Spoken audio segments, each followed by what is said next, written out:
So when I got the phone call from the council president offering me the position of Director General, I was in shock almost. I was very, very excited.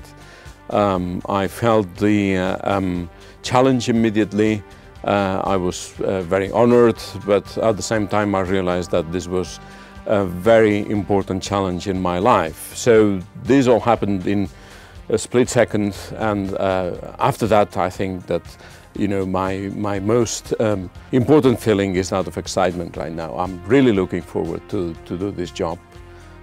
ESO is a rather unique organization in the astronomical world. We have truly amazing sites in Chile where we have our telescopes. We have state-of-the-art facilities. We have a very talented and highly skilled personnel. We're an intergovernmental organization that comes with an enormous responsibility, because the governments and the parliaments of the member states have decided to support us, and we need to comply with our duties and deliver the best possible program for the benefit of our member states. That helps a lot to us because it allows ESO to plan into the future. We know that we will have continued support from our member states. But as I say, at the same time, it also brings to us an enormous responsibility, because we are in a central and leadership role in Europe with regard to astronomy. For the next decade, we need to concentrate on building and delivering the ELT, the Extremely Large Telescope, which will be the largest optical infrared telescope in the world, while we keep operational and updated the VLT and ALMA, which are our current workhorses and very much at the forefront of worldwide astronomical infrastructures. This is already a very big challenge for an organization like ours, and I believe we should concentrate on those, and I'm sure we will succeed in it.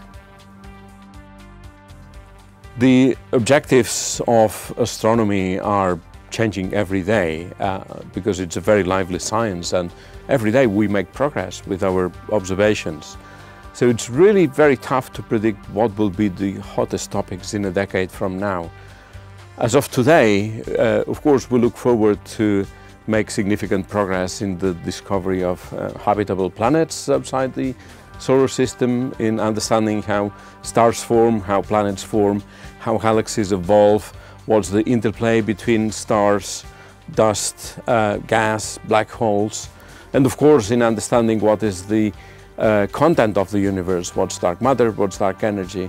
All those questions will surely not be solved in a decade from now, but I can bet that by then there will be many others that today we cannot even imagine, and that will be very much on the table. ESO is really very well equipped to meet those challenges of astronomy over the next decade. We have a very well prepared battery of equipment. We have a huge variety of instruments in our telescopes. If we just take the VLT as an example, we have 4 unit telescopes, each one equipped with 3 instruments every night. So that offers an immense facility for our astronomers and those of our member states. The ELT will be a revolutionary telescope because on the one hand it will have an enormous collecting area, so we'll be able to see very faint objects. But on the other hand, as it will be equipped with technology that it's called adaptive optics, it will deliver the sharpest vision of the universe of any telescope of its class. I'm really very excited about ESO making big discoveries over the coming years in some of the research areas that today are in the hot seat. This is about exoplanets, about atmospheres, about finding biotracers in those atmospheres. It's about star formation, it's about galaxy evolution. I think that we all look forward to discoveries in those fields, and this is really very exciting. ESO has some responsibility to convey to society what we do here, what is astronomy, what do we learn about the universe. And I regard the Supernova project as a very important resource for that purpose. Actually, the supernova itself will be a major educational facility.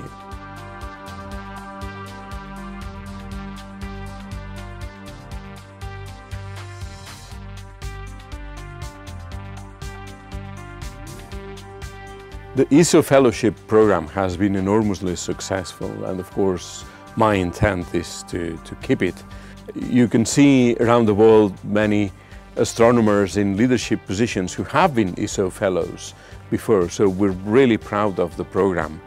Of course, when one thinks about, well, we may be expanding it a little bit or whatever, one needs to take into account the budgetary constraints. So we'll do what is best for the organization, but certainly this is one of the things that I would like to keep.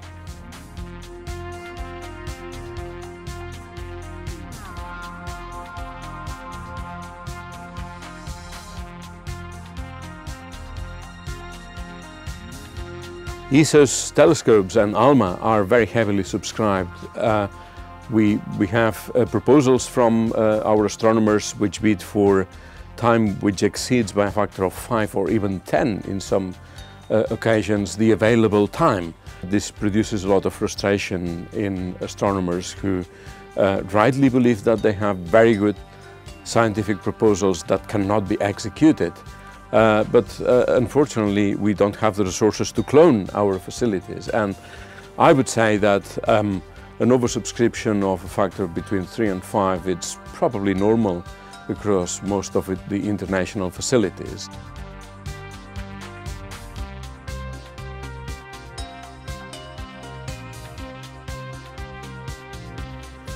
Even in the era of the extremely large telescopes like our ELT, I believe there is a role for the smaller size telescopes of the 3 to 4 meter class, like the ones that we have in La Silla. I mean, the proof today is that those telescopes are producing amazing science that can only be done with telescopes equipped with very precise instrumentation and operated in a very specific manner.